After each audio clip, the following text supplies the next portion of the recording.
In who we trust, ladies and gentlemen, everything seems to be a big fucking lie. It's crazy. You know what I trust? I trust data, numbers, statistical edges.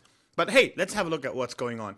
Yesterday, the Bureau of Labor Statistics in the US revised their numbers, which means that all the jobs that supposedly were created in the recent months, they turned out to be, oops, sorry, we had like a misjudgment in our estimates, was wrong. And obviously that got a lot of people saying like, what's going on here? Is the Biden administration manipulating the data? Of course they are not. The Democrats are obviously the most, how can I say, clean force in the world, right? It's the USA, isn't it? Well, I leave that to your own imagination. What we're seeing here is that we have a revised down by 818,000, the largest downward benchmark revision since 2009. That's really a big deal, guys. So, and by the way, the Fed supposedly knew about that, or some Fed speakers and members, but they still are going to cut rates into an all-time high market, into, anyway. So what I'm trying to say here is that these are pretty special times. And to just buy dips and to ignore everything around that, in my opinion, it's just going to lead to one thing. At one point, something's going to roll over you. So better be informed and actually have the right strategies and solutions at hand to not get killed, actually. And there was even a delay yesterday. So they had like some technical mishap and they couldn't release the data. So one guy phoned them and got the numbers and put them on Twitter. So you can't really make these things up. And as you see here, it seems that there was a number of banks that actually got that data earlier because it was delayed. And they acted on the market. And this is how they front run, other market participants. You know, guys, you can have, this for example is an information edge, when you have an information before others have it. That's, by the way, in some shapes or forms, is actually extremely illegal and gets you into jail.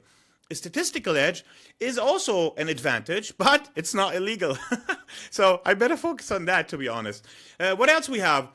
That's the next, like the irony, you know. There is a missing 300 billion in China's new trade balance, and it's raising eyebrows. Actually, it's the Council of Foreign Relations, the most trustworthy non-globalist entity I know, wink wink, that is saying like, what's going on there in China? The number they're reporting, they seem to be wrong, and that is like, can we really trust them? And the point is because it basically reduces the trade deficit between China and particularly the US. Let me just scroll down to find it for you where it actually says that. I think it's here on the takeaway. In any case, the point is that, here. As a result, China reports a large income deficit, when in my view it should not. But that's for a future blog. And we all know, because of these trade deficits, Donald Trump was obviously always very aggressive against China, was bringing tariffs and really bullying them also publicly. And you know, if he gets back elected, and we get to the election in a second, he might, or in my opinion, it's pretty certain that he will put tariffs back on, which, by the way, would increase inflation. And also, they will continue to do the deficit spending, which increases inflation. So it's really difficult. How will the dollar survive all these things? In my opinion, over especially a mid or longer term, it can't. It simply cannot. Unless we have like a real wipeout, or like, I don't know, hopefully not, like some sort of a war or whatever. Or maybe a Bitcoin standard. Who knows?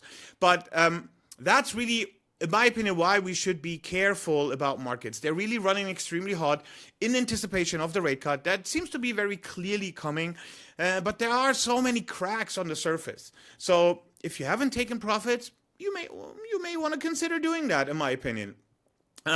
Speaking of the presidential election, you can see that, you know, the coverage about Harris is in the mainstream media, ABC, CBS, NBC, about 84% positive and 89% negative. Now, okay, there's Fox News that reports positively about Donald Trump, but nonetheless, this is pretty pathetic. Like, who in his right mind can still watch mainstream media? Like, also, I was, because I'm from Germany, I'm German, I was seeing in Germany, they report extremely positive about Harris too. So if you buy now, like with all these possibilities to get information differently, whether it's through X or YouTube channels or other independent sources, if you really think that the mainstream media is not following some sort of a narrative, a controlled narrative, then I think you are quite naive.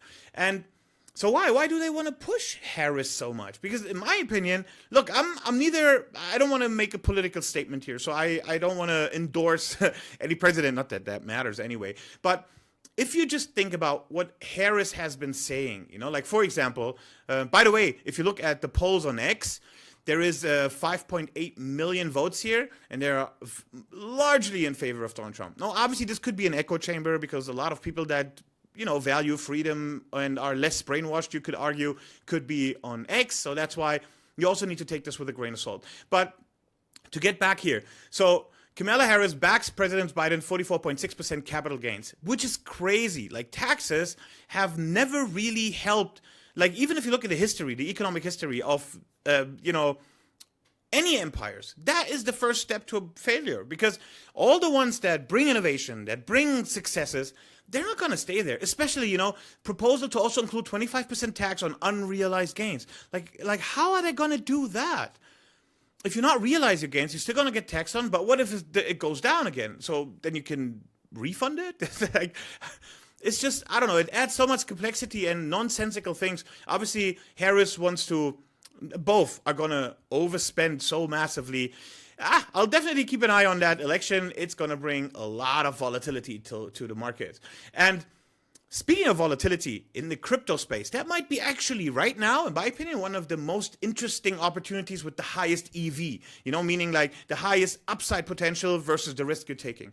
So we're seeing here that on the Tron chain, meme season might be starting. By the way, guys, that's like the highest risk on the risk curve in a risky asset class, okay? The highest risky asset class. So you need to understand these things. But nonetheless, you see the narrative is strong. And the price of the Sun token on the Tron chain, it speaks a clear language. So if we see more tokens that really come in, and we saw the meme season on Solana as well, that could be an extremely interesting narrative. So if you are a little bit into crypto, then this is where I would put my eyes on. Because if you look at the blue chip cryptos, another thing that I would look at is the market cap of USDT. Why?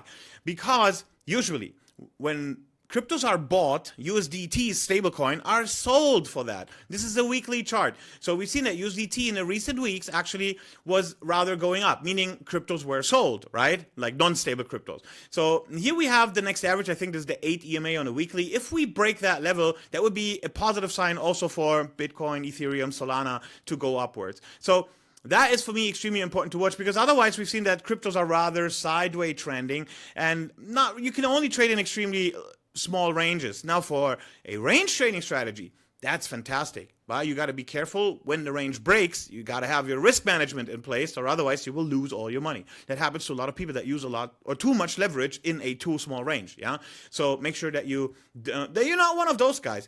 And because of all that turmoil, if I look at my own statistical edge, 7 building blocks type of FX trading strategy, we're up now here in August, 7.09%. We're basically, almost at a new all-time high. We made the drawdown in July back, and everything's clicking along. You're following a method that has a statistical edge, that has been, thoroughly tested, well executed, has worked its way through drawdowns repeatedly, and, so why bother with all these, I'm going to bet on this market, on that market? No, if you learn how that kind of structure works, and this, in the end, is not more than 10, 20 minutes work a day, to be honest, And because of that, what I was also looking at, and I'll share that with you, that's basically, I'm teasing it, I'm going to share also an options trading strategy. Many people shy away from options because they seem extremely difficult, but in reality, they're not. So this is more or less a 5-minute a day type of strategy. You just put on